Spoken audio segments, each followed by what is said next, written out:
Assalamualaikum warahmatullahi wabarakatuh. Berjumpa lagi dengan saya Siti Nurfadila di mata pelajaran Bahasa Indonesia. Pada kesempatan kali ini saya akan mencoba membahas materi tentang unsur pembangun novel dan kebahasaan novel. Ya, yang pertama kita akan membahas unsur pembangun novel terlebih dahulu. Unsur pembangun novel itu ada dua, yaitu ada unsur intrinsik dan unsur ekstrinsik. Apa itu unsur intrinsik? Unsur intrinsik adalah unsur yang membangun dari dalam novel itu sendiri. Sedangkan unsur ekstrinsik adalah unsur yang membangun dari luar novel. Dan unsur ekstrinsik ini tidak bisa dilepaskan dari yang namanya pengarang. Ya, yuk mari kita bahas satu persatu unsur intrinsik dan unsur ekstrinsik. Unsur intrinsik novel itu meliputi ada tema, amanat, latar, tokoh dan penokohan, alur atau plot, dan sudut pandang. Satu persatu akan kita bahas bersama. Kita bahas yang pertama adalah tema. Tema itu juga dikatakan dengan unsur paling utama di dalam novel. Mengapa? Karena tema merupakan gagasan utama, sehingga tema merupakan jiwa dari novel itu sendiri. Mengapa dikatakan jiwa? Karena sebuah novel tidak akan pernah tercipta ataupun terbangun tanpa adanya yang namanya tema. Karena apa? Karena tema itulah hal yang diceritakan di dalam novel, sehingga tema itu sifatnya general atau umum. Contoh dari tema apa yang bisa diangkat dalam novel? Contohnya banyak sekali ya, misalnya ada pengalaman pribadi pengarang, misalnya tentang itu bisa meliputi pendidikan, bisa meliputi perjuangan, sejarah, romansa atau percintaan, bisa juga dengan persahabatan dan lain-lain. Jadi masih banyak sekali tema-tema yang bisa diangkat di sebuah novel. Tapi untuk yang sering digunakan tema bisa adalah yang saya sebutkan tadi, begitu ya. Ya, kita bahas selanjutnya. Kita bahas tentang amanat. Apa itu amanat? Amanat adalah pesan pengarang yang ingin disampaikan kepada pembaca. Yang namanya pesan atau amanat itu pasti tentunya adalah sesuatu hal yang positif, dan amanat itu selalu berkaitan dengan tema. Contohnya, misalnya temanya perjuangan, amanatnya apa? Misalnya janganlah menyerah, terus berjuang hingga berhasil. Kalau misalnya temanya bukan perjuangan tapi romansa atau percintaan, oh ya, berarti amanatnya bisa apa? Jangan gampang menyerah untuk mendapatkan cinta misalnya, atau perjuangan cinta, atau misalnya kesetiaan seorang pasangan dan lain sebagainya. Kemudian amanat itu dapat disampaikan dengan cara tersirat atau tersurat. Yang tersirat itu atau tidak langsung itu berarti kita perlu membaca untuk menyimpulkan amanatnya, kita perlu membaca terlebih dahulu novel tersebut dari awal sampai akhir, baru kita dapat menyimpulkan apa itu amanatnya sebuah novel. Sedangkan yang tersurat atau secara langsung, berarti amanat itu secara langsung dituliskan pengarang di dalam novel tersebut. Misalnya, jadi orang itu jangan pantang menyerah, jadi pemuda itu jangan pantang menyerah, harus tegar, harus terus berjuang untuk mendapatkan sebuah cita-cita. Nah, seperti itu kan tertulis langsung dengan kata-katanya. Tetapi kalau tersirat itu biasanya digambarkan melalui bisa dialog, bisa watak tokoh, bisa sebuah dari peristiwa. Nah, jadi untuk mengetahui amanat jika itu tersirat, maka kita perlu membacanya dari awal sampai akhir terlebih dahulu. Nah, itu untuk amanat. Kemudian kita lanjutkan ke latar atau setting ya. Kalau orang seringnya dikatakan apa sih itu latar, apa sih itu setting? Tempat. Tidak salah, tapi kurang tepat. Mengapa? Karena latar atau setting itu tidak hanya meliputi tempat, tetapi meliputi waktu, tempat, dan suasana. Jadi ketika ditanya apa itu latar atau setting, itu harus meliputi 3 hal, yaitu waktu, tempat, dan suasana. Tidak hanya tempat saja ya. Oke, ini saya punya contoh dari kutipan sebuah novel. Ya, saya bacakan. Pada malam itu, aku pun pulang dan lalu membereskan diriku di kamar. Perasaan sangat sedih malam itu. Tidak kusangka dia teman baikku yang ku kenal dulu ternyata tega berbuat seperti itu kepadaku. hanya demi seorang laki-laki yang tak tahu malu. Nah, dari kutipan novel ini itu tergambar jelas ya, ada latar dan atau settingnya, yaitu meliputi waktu, tempat, dan suasana. Tempatnya di mana? Ya, di kamar. Kemudian waktunya kapan? Di malam hari, dan suasananya bagaimana? Sangat sedih, begitu ya. Oke, kita lanjutkan ke materi berikutnya, yaitu tentang tokoh dan penokohan. Ingat, yang namanya tokoh dan penokohan itu berbeda. Kalau tokoh adalah nama seseorang atau nama tokohnya atau yang nama pemerannya, itu tokoh yang ada di dalam novel. Sedangkan penokohan adalah watak atau sifat dari tokoh. Ya, misalnya di dalam novel Dylan misalnya, tokohnya siapa? Ada Dylan, ada Melia, ada ibunya Dylan, ada orang tuanya Melia, orang tuanya Dylan, itu disebut dengan tokoh. Kemudian penokohannya dalam novel Dylan itu bagaimana? Oh, tokoh utamanya adalah Dylan. Oh, Dylan tuh penokohannya bagaimana? Oh, dia orangnya tegas misalnya. Oh, Melia bagaimana? Oh, Melia tuh orangnya manja misalnya, seperti itu. Itu disebut dengan penokoh. Jadi tokoh itu adalah nama dari tokoh yang ada atau nama dari orang yang memerankan dalam novel, itu disebut dengan tokoh ya. Itu bisa tokoh utama, bisa tokoh sampingan. Sedangkan penokohan itu apa? Sifat atau watak dari tokoh ya, bisa sifat dan watak tokoh utama dan tokoh sampingan. Kemudian tokoh berdasarkan penokohan itu ada yang namanya tokoh protagonis, antagonis, dan tritagonis. Tokoh protagonis apa? Tokoh yang punya sifat baik. Tokoh antagonis, jadi tokoh yang punya sifat buruk. Kemudian tritagonis adalah tokoh yang mempunyai sifat netral, jadi tidak memihak kepada protagonis maupun antagonis. Kemudian untuk penokohan atau untuk menggambarkan sifat dari tokoh itu ada dua cara, yaitu penokohan dengan cara analitik dan dramatik. Analitik secara langsung, misalnya Dylan adalah anak yang kuat. Nah, itu langsung, jadi sifat tokohnya itu langsung diucapkan dengan kata-kata ataupun dengan dialog dengan orang lain, itu bisa. Tapi kalau penokohan dramatik ini tidak disebutkan secara langsung sifat tokoh itu hanya tokoh dramatik ini biasanya sifat tokoh itu hanya digambarkan dari tingkah lakunya, dari cara bicaranya, ataupun cara menyikapi sebuah masalah, itu dramatik, ini tidak langsung, begitu ya. Kita lanjutkan ke materi berikutnya, itu tentang alur.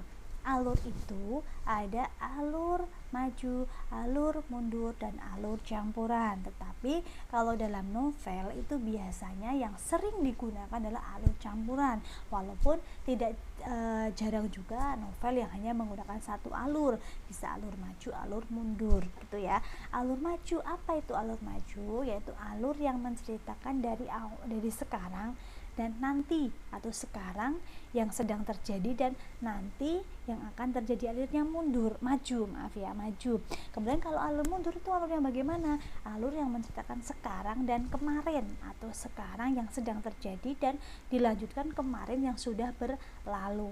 Kalau alur campuran bagaimana, Bu? Alur campuran itu adalah di mana dalam novel itu yang menggunakan dua alur, yaitu alur maju dan alur campuran. Misalnya di setting atau di latar A dia menggunakan alur maju. Oh, di latar berikutnya, di latar C dia menggunakan alur mundur. Lah, itu disebut dengan alur campuran, yaitu di mana sebuah novel menggunakan dua alur, itu dikatakan alur campuran. Selanjutnya yaitu sudut pandang atau disebut dengan istilah point of view. Apa itu sudut pandang atau point of view? Ada cara pandang pengarang dalam menceritakan kisahnya di dalam novel. Cara pandang pengarang itu ada dua, yaitu sudut pandang orang pertama dan sudut pandang orang ketiga, atau sering dikenal dengan sudut pandang orang pertama sebagai pelaku utama atau sebagai pelaku sampingan. Dan ciri dari sudut pandang orang pertama ini adalah pelakunya atau tokohnya atau pengarangnya ikut menjadi peran atau ikut jadi tokoh di dalam sebuah cerita itu atau di dalam novel. Bisa jadi tokoh utama, bisa jadi tokoh sampingan. Cirinya dengan menggunakan kata aku atau saya.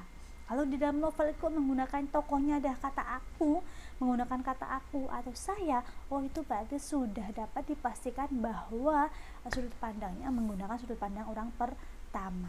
Kemudian jika sudut pandang orang ketiga atau dikenal dengan sudut pandang orang ketiga yang serba tahu atau terbatas, ya, sudut pandang orang ketiga ini adalah menggunakan tokoh lain atau menggunakan kata ganti. Kata gantinya adalah orang ketiga, misalnya dia, ia, itu disebut dengan sudut pandang orang ketiga. Dimana mengapa dikatakan sudut pandang orang ketiga? Karena pengarang itu menggunakan orang lain untuk menceritakan sebuah peristiwa, tapi pengarang itu tahu secara detail apa yang dialami oleh tokoh yang diceritakan tersebut, sehingga dikatakan sudut pandang orang ketiga serba tahu gitu. Dan contohnya, saya punya contoh ya. Contohnya di sini ada kutipan novel. Kalau yang sudut pandang orang pertama ini, saya bacakan. Aku terdiam sejenak di bawah pohon-pohon. Tiba-tiba aku teringat kenangan waktu aku masih menjadi siswa SMA dulu. Rasanya senang sekali. Aku tersenyum kecil sambil memejamkan mata mengenang setiap hal yang aku lakukan dulu. Nah, ada kata aku di sini. Lah, ini adalah ciri utama dari sudut pandang orang pertama. Di sudut pandang orang pertama ini apa? Sudut pandang orang pertama sebagai pelaku pertama. Mengapa? Karena pengarangnya di sini memerankan sebagai pelaku utama. Siapa? Aku. Ya, menggunakan alur apa ini? Ya, alur mundur. Mengapa? Karena menceritakan dulu di kenangannya dia ketika masih SM. Ada kata dulu, itu kan berarti dulu itu menunjukkan makna lampau ya, sehingga ini adalah sudut pandang orang pertama dengan menggunakan alur mundur. Kemudian kita lihat untuk kutipan contoh novel yang menggunakan sudut pandang orang ketiga. Sultan tidak percaya akan hal itu. Setelah ia melihat semua dengan mata kepalanya, Sultan baru percaya ucapan temannya. Ternyata kekasihnya tega seperti itu. Nah, ada kata sultan. Lah, sultan itu kan orang lain. Jadi pengarang menggunakan tokoh lain untuk menceritakan sebuah peristiwa. Tapi pengarang walaupun tidak mengalami, tapi dia seolah tahu apapun yang dialami oleh tokoh. Itu kadang ada ya kata sultan berarti kan menunjukkan tokoh orang lain. Kemudian ada lagi kata ganti iya atau kata ganti orang ketiga. Lah, kata ganti orang ketiga iya ini kan menuju kepada sultan, kepada tokoh lain. Nah, sehingga ini dikatakan adalah sudut pandang orang ketiga. Kenapa? Karena pengarang tidak ikut menjadi tokoh dalam cerita tersebut atau dalam novel tersebut, sehingga dikatakan sebagai sudut pandang orang ketiga. Dan ya, untuk unsur intrinsik sudah selesai. Jadi kita lanjutkan ke unsur ekstrinsik. Ya, saya katakan tadi bahwa yang namanya unsur ekstrinsik itu tidak terlepas dari seorang pengarang. Mengapa? Karena unsur ekstrinsik itu pada dasarnya semuanya bersumber dari pengarangnya, karena pengaranglah yang menciptakan sebuah novel dan dia akan mempengaruhi novel itu secara tidak langsung, itu dari luarnya. Misalnya yang pertama tentang biografi pengarang. Apa sih biografi pengarang? Misalnya pendidikan pengarang, gender pengarang atau jenis kelamin pengarang. Ini sangat mempengaruhi cerita-cerita yang diciptakan oleh pengarang. Mengapa? Misalnya pengarang itu pendidikannya dan dia seorang laki-laki, dia baru usianya menginjak bangku sekolah SMA, maka tema yang diciptakan untuk membuat novel pastinya adalah tema-temanya tentang kehidupan anak di masa SMA itu. Tidak mungkin dia akan menciptakan novel yang dengan tema-tema orang dewasa atau tentang keluarga atau tentang kehidupan keluarga. Nah, itu juga dikatakan biografi pengarang itu mempengaruhi novel dari luarnya.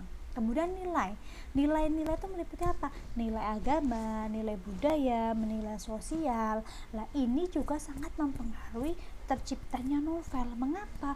Misalnya pengarangnya itu beragamakan Islam, maka secara otomatis secara tidak sadar maka novel yang diciptakan pun akan menggambarkan seorang tokoh yang beragamakan Islam juga, itu kalau yang agama. Tapi misalnya tokohnya pengarangnya dari budayanya dia adalah orang Jawa, maka dalam novel itu pastinya juga akan terpengaruh dengan budaya yang dimiliki oleh pengarang. Karena dia orang Jawa, maka di dalam novel itu dia biasanya juga akan terselip dialek Jawa ya, karena dia Jawa. Tapi misalnya pengarangnya adalah dari budayanya dia adalah orang Batak, maka dia tidak langsung dia pun dia akan menceritakan budaya Batak dan akan menyelipkan dialog-dialog Batak pula gitu.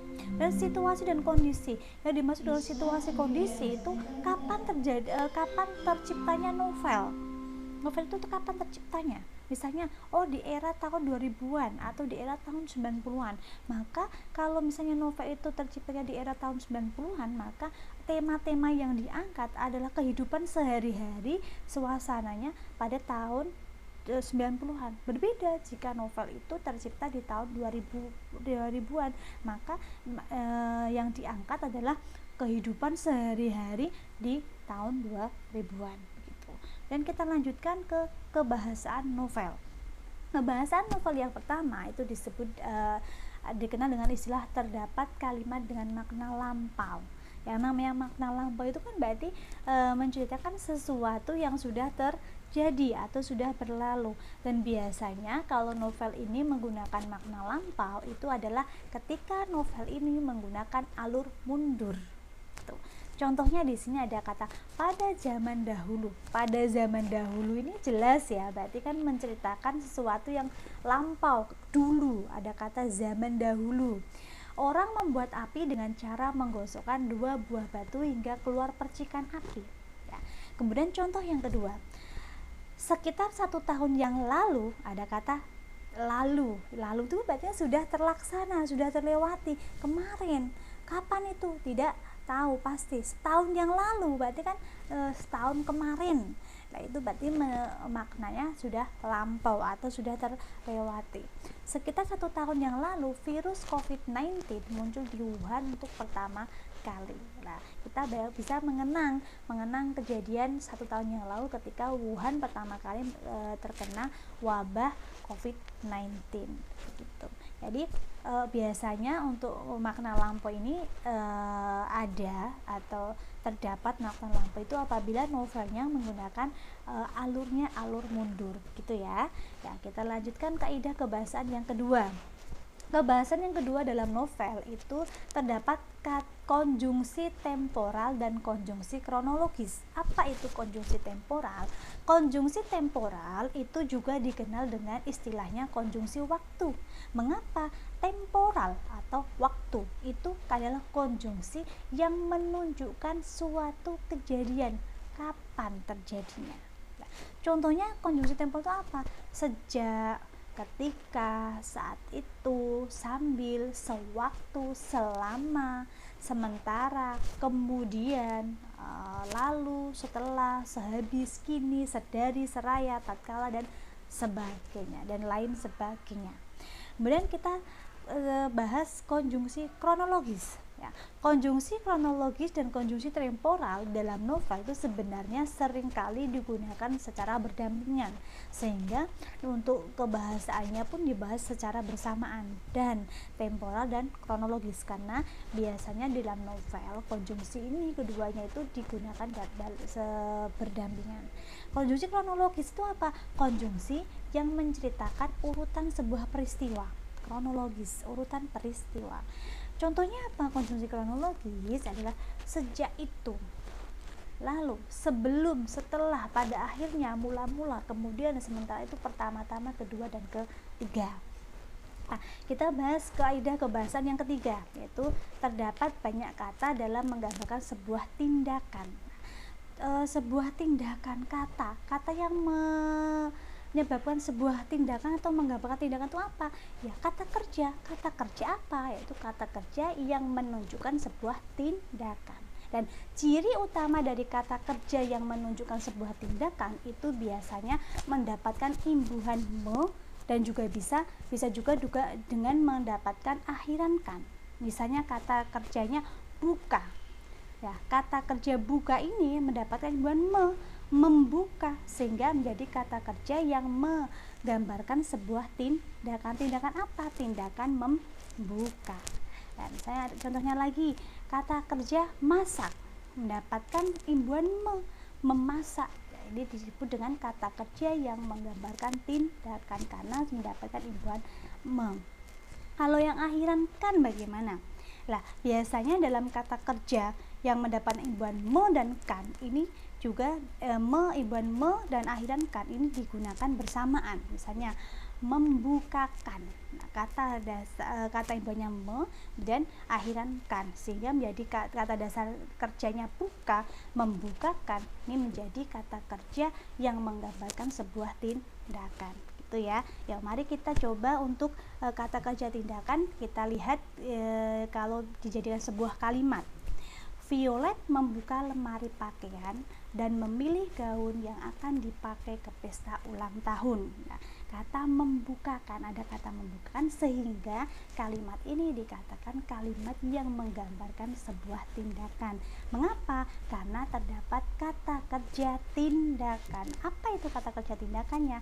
Membuka. Begitu ya. Oke, kita lanjutkan kaidah kebahasaan yang keempat. Kaidah kebahasaan yang keempat dalam novel yaitu dalam narasi ucapan tokoh, kata kerja menunjukkan kalimat tidak langsung. Ya, kalimat tadi kita akan membahas apa? Kalimat tidak langsung. Kalimat tidak langsung itu apa, Bu? Kalimat yang diucapkan orang lain untuk menceritakan kembali ucapan orang lain kepada orang lain pula.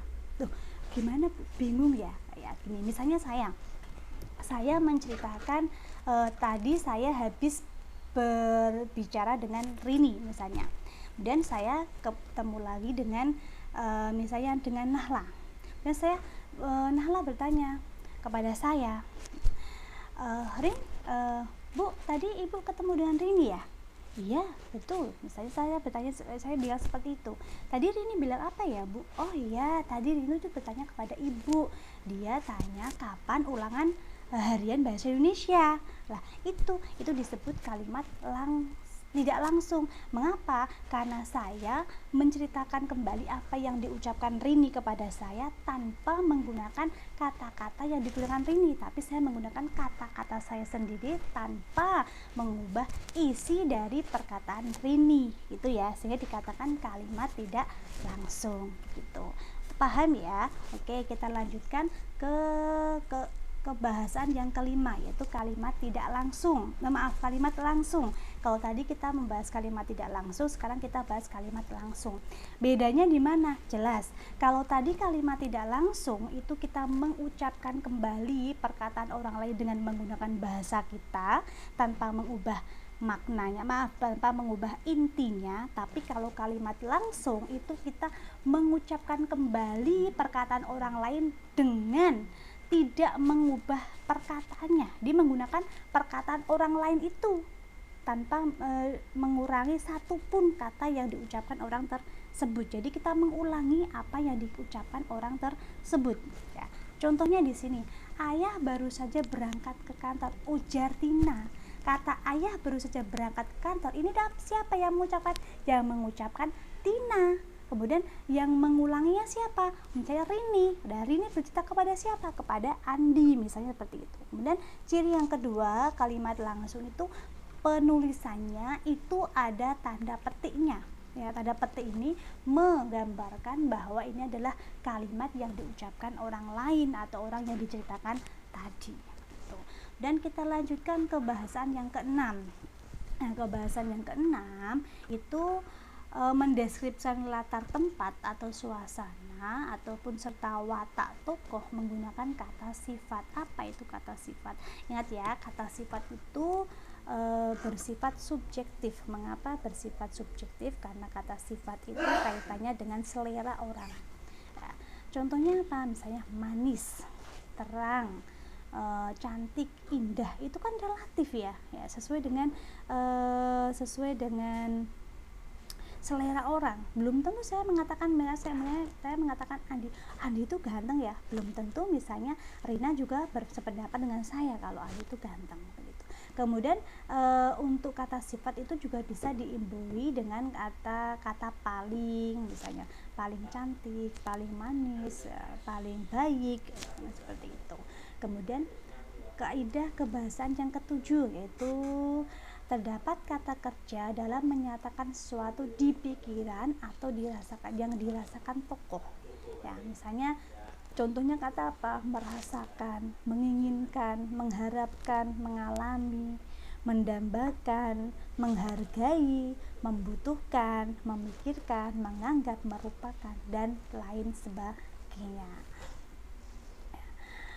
Ya, itu cukup materi yang saya bahas di sini, yaitu sudah saya jelaskan unsur pembangun cerpen dan kebahasaannya. Ya, terima kasih.